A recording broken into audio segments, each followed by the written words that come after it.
Bihar state electronics development corporation limited, इसको हम बेल्ट्रॉन कहते हैं, शॉर्ट फॉर्म है। ये बिहार का पीएसयू है, बिहार सरकार का एंटरप्राइज उपक्रम। बेल्ट्रॉन जिन लोगों को काम पर रखता है वो कॉन्ट्रैक्ट रखे जाते हैं ठेके पर। काम ज्यादातर डेटा एंट्री का होता है। स्टेनोग्राफर और प्रोग्रामर भी बेल्ट्रॉन के जरिए हायर होते हैं ठेके पर। हाई कोर्ट से लेकर के सचिवालयों और ब्लॉक से लेकर के पंचायत तक कंप्यूटर के जरिए जो डेटा एंट्री का काम होता है वो यही डेटा एंट्री ऑपरेटर करते हैं, जो ठेके पर बेल्ट्रॉन के जरिए रखे जाते हैं। उसके एवज में उनको रकम मिलती है जिसको आप वेतन कह सकते हैं। अगर संख्या के लिहाज से देखें तो 20,000 के आसपास लोग बेल्ट्रॉन के जरिए बिहार में सरकारी कामकाज करते हैं। बहुत लंबे समय से ये तमाम लोग इस बात की शिकायत करते रहे हैं कि उनके साथ ज्यादती, शोषण और अपमानजनक बर्ताव होता है, और लंबे समय से इनकी शिकायतें इंडिया न्यूज़ के पास, मेरे पास आती रही हैं। पहला एपिसोड जब मैंने किया था तो इनकी शिकायतों को हमने जगह दी थी, इनकी आवाज़ हम सबने सुनी थी। उसके बाद से यह फिर से मांग हुई कि नहीं, एक और एपिसोड करना चाहिए ताकि बेल्ट्रॉन की राय भी आनी चाहिए। बेल्ट्रॉन उनके साथ जो नाइंसाफ़ी करता है उनके मुताबिक, जो उनके साथ जाती होती है, उनकी अपनी जो शिकायतें हैं जिसका निपटारा कहीं नहीं होता है, सुनवाई कहीं नहीं होती है, उसकी सुनवाई होनी चाहिए। लिहाजा हमने बेल्ट्रॉन को भी आज आमंत्रित किया और बेल्ट्रॉन के बयान इंडिया न्यूज़ की टोटल टीम लेकर के आज आई है।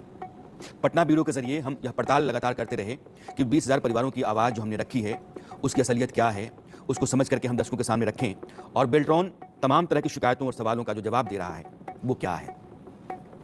ना तो बेल्ट्रॉन और ना ही कंपनी उर्मिला, अगर मैं उर्मिला कहता हूं, शायद पहली बार इस एपिसोड में उर्मिला का नाम ले रहा हूं। सरकार को लोग चाहिए, जितने लोग चाहिए वो बेल्ट्रॉन सरकार को देती है। बेल्ट्रॉन ने एक कंपनी रखी है, आउटसोर्स किया है कि यह कंपनी लोगों को छांट करके उसकी जरूरत के मुताबिक लेकर के आएगी, देगी। बाकायदा परीक्षाएं होती हैं, इम्तिहान होते हैं। ऐसा नहीं है कि आपने किसी को उठा लिया।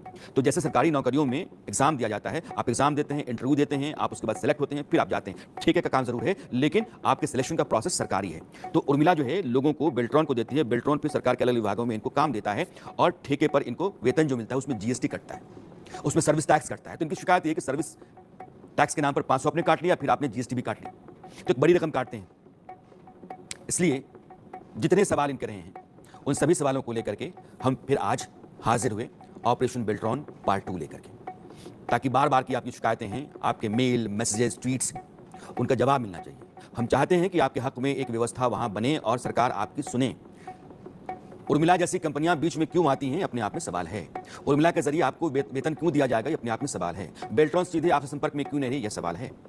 और 15-20 साल की नौकरी के बाद भी अगर ठेके पर ही आप काम करते हैं, आपका समायोजन यानी कि परमानेंट आपको नहीं किया जाता है, तो फिर क्यों, जबकि सरकार नौकरियां दे रही है और प्रधान मुख्यमंत्री खुद कहते हैं कि साल भर के भीतर 12 लाख नौकरियां दी जाएंगी, तो फिर आपको नौकरी पर क्यों नहीं रखा जा रहा है। कई सवाल हैं।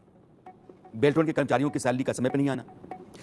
तो अब ये जितने सवाल हैं उन सवालों को लेकर के उर्मिला कंपनी जो आउटसोर्स कंपनी है, उसके एमडी हैं कुमार अविनाश, वो क्या कहते हैं यह सुनिए। तो पेरोल मैनेजमेंट कंपनी है जो ऑल ओवर इंडिया में ऐसा काम करते हैं, और वेल्ट्रॉन भी हमारी एक क्लाइंट है जिसके लिए हम लोग काम कर रहे हैं। 2014 से ये काम हम लोग वेल्ट्रॉन के लिए कर रहे हैं, और अभी हमारा कॉन्ट्रैक्ट पीरियड है जो चल रहा है। और ये सैलरी का आरोप जो लगता है, ये लोग बच्चे परमानेंट होना चाहते हैं। उनका डिमांड है कि सरकार उनको परमानेंट कर ले, डायरेक्ट सेल मतलब कर ले, तो जॉब सिक्योरिटी की बात करते हैं। तो उससे मेरा कोई लेना देना है नहीं। और जो भी सैलरी उनका हमारे बेल्ट्रॉन के द्वारा हमें डिस्बर्स किया जाता है, तो हम उसको विदिन 24 आवर हम उनको डिस्बर्स करके उनके बैंक अकाउंट में डिस्बर्समेंट हमारी तरफ से हो जाता है। पीएफ ईएसआई का डिपॉजिट करके हर महीने उसका चालान की कॉपी बेल्ट्रॉन को, उसका रिपोर्ट बेल्ट्रॉन को सबमिट कर देते हैं। या जीएसटी हमें जो भी उसके पे हम लोग लेते हैं, वो जीएसटी का भी हम लोग चालान बेल्ट्रॉन को सबमिट कर देते हैं। जब सैलरी अगर डिपार्टमेंट के अटेंडेंस अपलोड नहीं होगी तो इनवाइस जनरेट नहीं होगा, तो इनवाइस पेमेंट हमारे पास आएगा नहीं। अगर पेमेंट नहीं आएगा तो उस केस में उनका पैसे रुक जाते हैं, क्योंकि हमें मालूम ही नहीं होता है कि वो लड़के छुट्टी पे हैं कि काम कर रहे हैं, तो उनकी सैलरी देने में हम लोग सक्षम ही नहीं दे ही नहीं सकते जब हमारे पास जानकारी ही नहीं कि महीने में इसने 10 दिन काम किया है कि 20 दिन काम किया है कि 50 दिन 30 दिन काम किया है। तो ये जब तक जानकारी हमें मिलेगी नहीं तो हम लोग सैलरी तो डिस्बर्स ही नहीं कर सकते। जब तक हमें पेमेंट आएगा नहीं, अटेंडेंस आएगा नहीं, तब तक हम सैलरी का डिस्बर्स नहीं कर सकते। वेल्ट्रॉन बाकायदा कॉन्ट्रैक्ट में है, ये कॉन्ट्रैक्ट में है, ये कॉन्ट्रैक्ट में है, ये टेंडर निकला था उसमें भी है, जो ऑनलाइन डॉक्यूमेंट्स है, इसको आप देख सकते हो। ये उर्मिला कंपनी के एमडी हैं और अविनाश कह रहे हैं कि दरअसल जो वेतन है उसका डिस्बर्समेंट करने का जिम्मा बेल्ट्रॉन ने हमको दे रखा है, और जब तक अटेंडेंस नहीं आता है, हम इनवॉइस जनरेट नहीं करते हैं, तब तक वहां से सैलरी नहीं आ सकती। आपने कितने दिन काम किया है यही तय नहीं हो पा रहा है, तो फिर हम आपका वेतन कैसे दे सकते हैं, और वेतन के लिए उसने हमको काम दे रखा है। अब बेल्ट्रॉन के जो लोग हैं वो हमारे साथ हैं। अनिल सिंह हैं, विशाल कुमार हैं, अमित जायसवाल हैं और संगीता हैं। अनिल, आप चारों का स्वागत है। आपने सुना, वो कह रहे हैं कि भैया सरकारी इंतजाम में आपके सैलरी बनाने के लिए उनके पास लोग नहीं है, तो सैलरी बनाने का जिम्मा मेरे पास है। आपका अटेंडेंस जब तक नहीं आएगा, इनवॉइस जनरेट नहीं होगा, आपका वेतन नहीं मिलेगा। आपकी शिकायत क्या है? सर समस्या यहाँ वेतन की नहीं है सर, वेतन पहले मिले, समय से मिले, लेट से मिले। समस्या यह है सर कि 25 वर्षों से 20,000 की संख्या में मुख्यमंत्री सचिवालय से लेकर ब्लॉक स्तर तक हम programmer, data interpreter, actinographer, IT वाय डाटा में, लेकिन हमें कुछ साल पहले हमारी व्यवस्था 7 साल के लिए ऑटो रिन्यूअल 7 साल की कर दी गई। जब एक तरफ सरकार हमें ऑटो रिन्यूअल व्यवस्था 7 साल करती है और हमारी 7 मिनट की गारंटी नहीं है, ये सरकार की कैसी नीति है सर? हमें ईएल भी मिलता है, सीएल भी मिलता है, ईएल की कटौती डिपार्टमेंट के थ्रू हो रही है, डिपार्टमेंट करता है, तो फिर यहाँ पे उर्मिला कहाँ से आ जाती है सर? और एक सैलरी के लिए थर्ड पार्टी को रखा जाना और ये कहा जाना कि समय से वेतन हम आएगा तो देंगे, ये मैटर नहीं है सर। हमारी मैटर है कि हमको सेवा सुरक्षा दिया जाए। जब तक हमारी सेवा सुरक्षित नहीं होगी, आए दिन विभागों से निकाला जा रहा है, बात यहाँ है सर। और हम चाहते हैं सरकार से ऐसे कितने लोग हैं जो आए दिन निकाले गए हैं? कोई संख्या आपके पास होगी कि 20,000 लोग काम करते हैं तो आए दिन लोग निकाल दिए जाते हैं, कोई गारंटी नहीं है आपकी नौकरी की, कितने लोग हैं? मेरा सर कहना है कि संख्या तो 100, 200, 300, 50, 40 कुछ भी हो सकती है ना सर, कल भी निकाले जा सकते हैं, फोटो भी निकाले जा सकते हैं, पहले भी निकाले गए। लेकिन मेरा एक सर कहना है कि एक तरफ आप रखे हुए हैं और उसके बाद हमें पलायन इंक्रीमेंट भी दे रहे हैं, ईएल भी दे रहे हैं, सीएल भी दे रहे हैं, माफी अपराध स्थिति तो सारी सुविधा दे रहे हैं, तो फिर वेतन भुगतान के लिए थर्ड पार्टी एजेंसी क्यों रख रहे हैं? ये मेरा सवाल है। और आए दिन किसी आता जाता है कि बीच बीच में बेल्टोन सरकार के द्वारा नया फरमान लागू कर दिया जाता है। ठीक है विशाल, मोटे तौर पर अनिल की बात समझ के यही आता है कि आप हमको परमानेंट क्यों नहीं कर रहे हैं, हमारे सिर के ऊपर तलवार क्यों लटकती रहती है, हमको आप कभी भी निकाल देंगे, यही डर हमको सताता रहता है, बस इतने भर की बात है। जी सर बिल्कुल, इसके सिवा कोई दूसरा सवाल नहीं?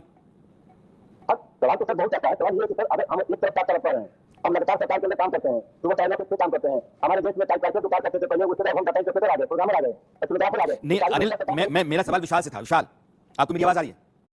आप 12th पास है और कोई एक्सपीरियंस भी नहीं है तो अब परेशान होने की कोई बात नहीं, क्योंकि जॉब आया है 3 लाख से भी ज्यादा जॉब्स। बिल्कुल सर, बिल्कुल। जवाब आपसे चाहिए मुझे।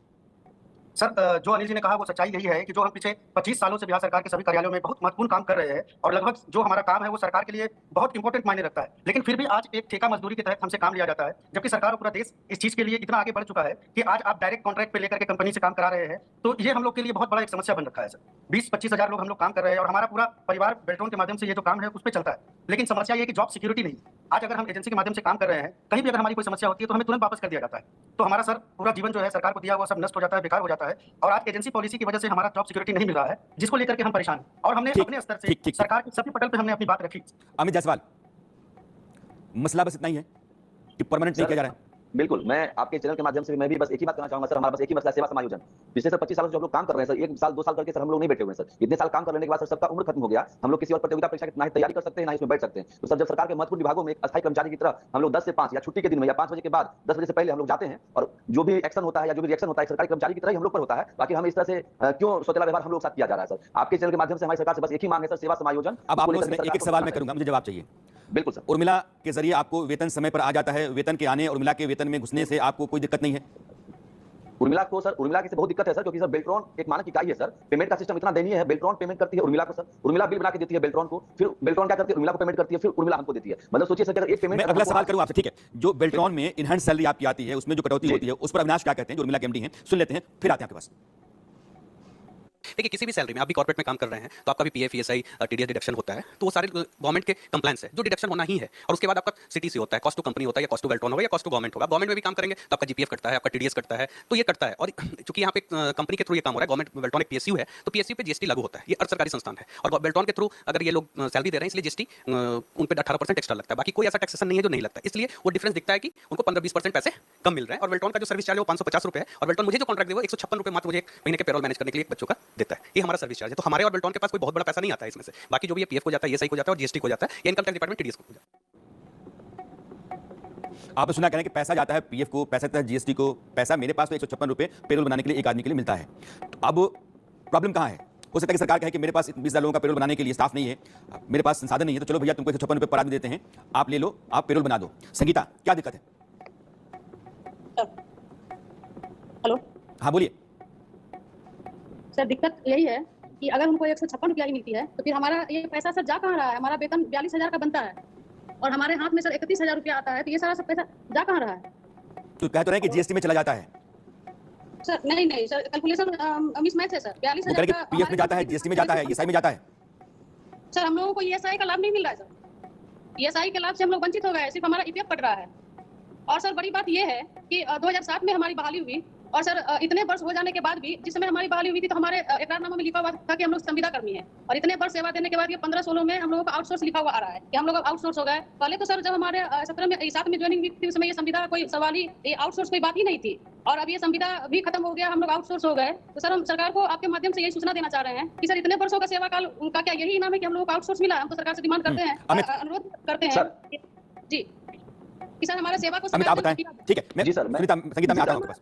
मैं बोलना चाहूंगा सर, जो मैं बोलना चाहूंगा सर, ये एसआईसी की जो बात सर के द्वारा की गई है सर, उसमें एक क्राइटेरिया है सर कि जिसकी सैलरी 21,000 रुपए तक है उसको एसआईसी का लाभ मिलेगा सर, उसके ऊपर जिसकी सैलरी उसको एसआईसी का लाभ नहीं मिलेगा सर। तो हम लोग को एसआईसी का लाभ नहीं मिल रहा है, ठीक है सर। और उसमें जो 156 रुपए की बात कही गई है सर, आपके पास भी सर सारा वो डिटेल्स भेजा गया है, सारा चीज में क्लियर है। और जहां तक है सर उर्मिला की बात सर, ये उर्मिला को बीच में घुसाने का ही मतलब है कि हम लोग आउटसोर्स का ला रहे हैं सर। हम लोग सर जब कंटिन्यू काम कर रहे हैं सर, आउटसोर्स का मतलब होता है कि किसी काम को आप साल में 2 साल में खत्म कर देंगे तो आपका ये खत्म हो जाएगा। लेकिन यहाँ तो सर हम लोग 15 साल अपना पूरा समय दे दिए, एक सेवा काल पूरा दे दिया सर, उसके बाद आउटसोर्स करना और महत्वपूर्ण कार्य को करके सरकार को देना, और सरकार इस पे अपना पीठ थपथपाती है अपने दिल्ली में या अन्य जगहों पर कि बिहार आगे बढ़ रहा है। बिहार आगे बढ़ रहा है सर, तो कुछ फीसदी योगदान हम लोगों का भी रहा है सर। ठीक है, इसमें कोई दो राय नहीं है। 3 बातें मैं जरूर कहना चाहूंगा। बिहार की सरकार, क्योंकि आप कहते हैं कि हमको समायोजित कर लिया जाए, परमानेंट कर लिया जाए, यह ना तो बेल्ट्रॉन कर सकता है ना उर्मिला कर सकती है, यह नीतीश कुमार की सरकार ही करेगी। सरकार को आपके बारे में सोचना होगा, क्योंकि अगर आपको सरकार परमानेंट करती है तभी जाकर के आपकी वह मांग जो सबसे बड़ी और मजबूत है कि हमको आप परमानेंट कीजिए, मेरे सिर पे जो तलवार लटकती है रोज जो निकाले जाने की, उससे हमको बाहर रखिए, तो सिर्फ सरकार कर सकती है। उर्मिला बीच में क्यों है, ये अपने आप में सवाल, क्योंकि आउटसोर्स है आप, तो जाहिर है कि आप उर्मिला के आदमी, बेल्ट्रॉन के भी नहीं है। आप 20 साल नौकरी कर रहे हैं, लेकिन आप उर्मिला किसी कंपनी के लोग हैं। बेल्ट्रॉन जो स्टेट पीएसयू है वो भी अपनी सुविधाएं सहूलियतें नौकरी की आपको नहीं दे रहा है,